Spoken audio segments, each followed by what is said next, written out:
So understanding those 4 principles of behavior and keeping them in mind will help reduce behavior problems as you're empowering the children to make more of the right choices. You can also do this by creating a culture of promoting positive behavior. I have been lucky enough to be in some programs, granted usually just for a couple weeks, where there are a group of staff that are veterans, they're well trained, and they know how to manage behavior problems. But the fact of the matter is, knowing how to manage tough situations will not mean that behavior problems don't happen. And so, we're going to take some time to think about how can we create a culture of promoting positive behavior that will then show that kids are receiving attention for positive behavior and not just negative behavior. And then the kids are more likely to behave correctly or behave in a positive way and not have as many behavior problems that then you and your staff have to worry about dealing with on a daily basis. So, let's look at some ways that you can do this in your program. So, promoting positive behavior is a shift in your out-of-school time program from discouraging negative behaviors to really focusing on reinforcing positive behavior. We're going to do this in a few ways. We're going to be consistent in maintaining positive expectations. We're going to notice when children do something well. We're going to give a lot of positive feedback. And we're going to always model positive behavior. So let's take a look at what some positive expectations do not look like. So when we're writing our expectations for our kids, or even better, if you can have the kids involved in writing the expectations for your program, that's the ideal. But if that can't happen, it's important to not use the word not or no. We want to frame them positively. Because if they're framed positively, then staff and children are encouraged to focus on positive behavior. And it's very clear what the goals for behavior are, and they can see what those good choices are, what they look like. And when the expectations are written in a positive way, then the kids know what they should be doing, and it's clear and very specific. So we'll look at this first example here. We have don't run in the building. So a child has to think to themselves, all right, I'm not supposed to run in the building, so I need to walk. They've had to make that movement between. They know what they're not supposed to do, but then they have to think about what do I need to do. So instead we should frame it positively. We can say walk while you're in the building, or it might be that, if you're in a program that's in a school, maybe you need to walk in a line with a staff member to and from classrooms, whatever it might be. So I'm going to encourage you to pause the video for just a second and look through these 5 different expectations and think about how would you rewrite them to be in a positive way. All right, so pause the video real quick, and then we're going to come back and show you the correct way that we would write them.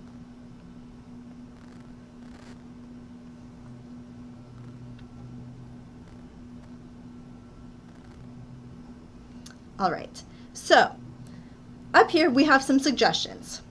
By no means are they the exact right ways to do it, but the point being that they're written in a more positive way. So we see that don't run in the building has become walk while in the building. Don't hit other people has become keep your hands to yourself. Do not use appropriate language becomes use appropriate language. Do not leave the room without asking a staff member becomes ask a staff member before leaving the room. And do not interrupt, what does that look like? Changes into raise your hand if you have something to say. So, by framing these expectations in a positive way, everybody's encouraged to focus on positive behavior. The kids know what their goals for behavior look like, and they understand what good choices look like and what they should be making. And the staff then have a better understanding of how they can say to the kids, hey, excellent job, Jose. I really appreciate how you are walking in the building. That's fantastic. And so they can then give positive feedback to the kids who are doing a good job. It also just feels a lot better when you're focused on the positive pieces every day. So the second piece of creating a promoting positive behavior culture is noticing positive behavior. because adult attention validates children's efforts.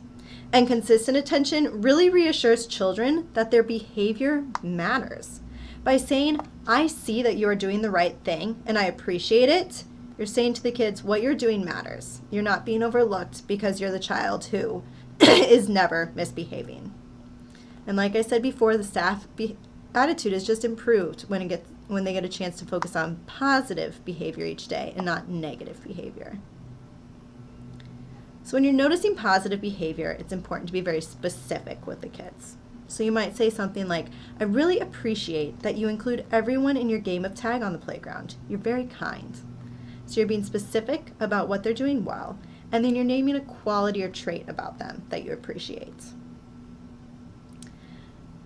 You could also say, thank you for cleaning up after our time. You're so helpful. It makes it much easier to move on to our next fun activity.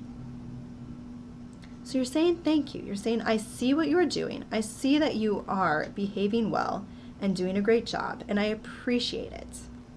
And so you are validating that child's efforts to behave well and to, behave positively while in the program.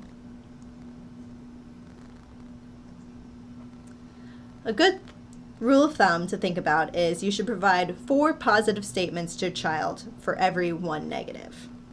So that means not that when a kid is misbehaving, you walk up and you say, you know what? Your shirt's cool, you tie your shoes really well, I guess you're really great at soccer, and you tell funny jokes, but you need to stop running in the hallways. It's not what it means. It means that you are going to make an effort to talk to a child about 4 positive things for every 1 negative thing. So that you're really reinforcing them about the positive things they're doing more often than you're having that negative conversation with them. And so you can do this by praising them immediately when a good behavior occurs, and praise them for anything, right? It might be effort or follow through or a specific activity. A lot of times, the children who hear that negativity all the time benefit so much from hearing that one small positive. It can be that, they've had a really tough day and it hasn't been going so great, but you can say, hey, thank you so much for hanging up your coat when you came back in from outside. I really appreciate you not putting it on the ground. That is so helpful to make sure that our classroom is clean and safe for everybody. Thank you for being such a helpful member of our program. And that positive effort gives them that validation that they do notice me when I'm doing good things and not just catching me when I'm doing bad.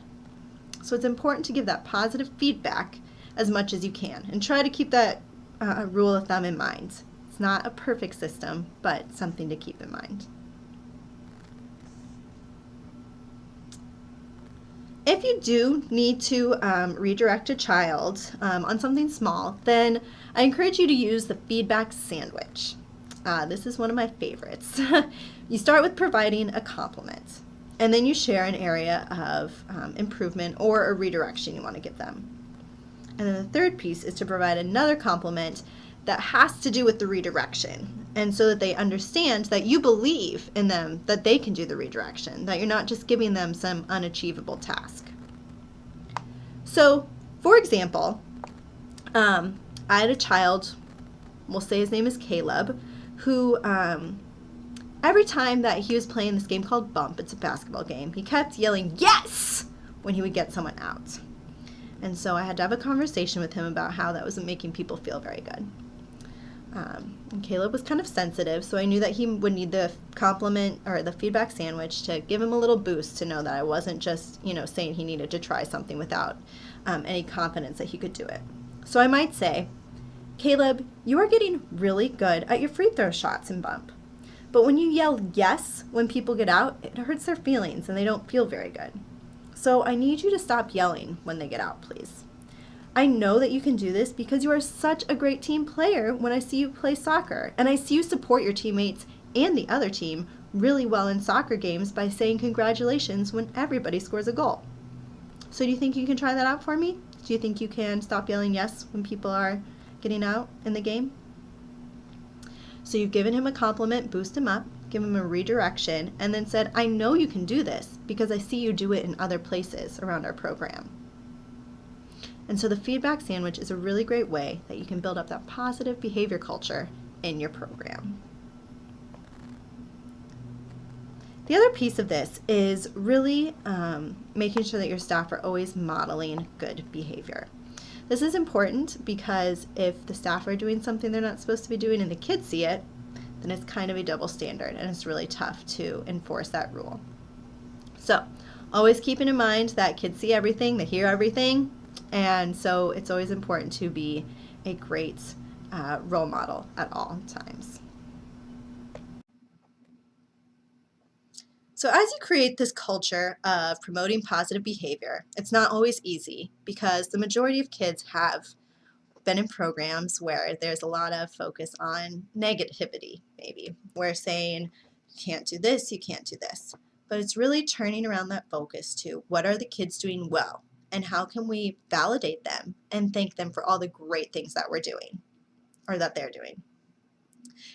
And by creating this culture and focusing on the positive, it will make the kids happier, it will make you happier, and it will likely lead to fewer behavior problems. So then you don't have to pull out those tools about behavior management as often because things are going more smoothly because the children know that they're going to receive that validation for that positive behavior instead.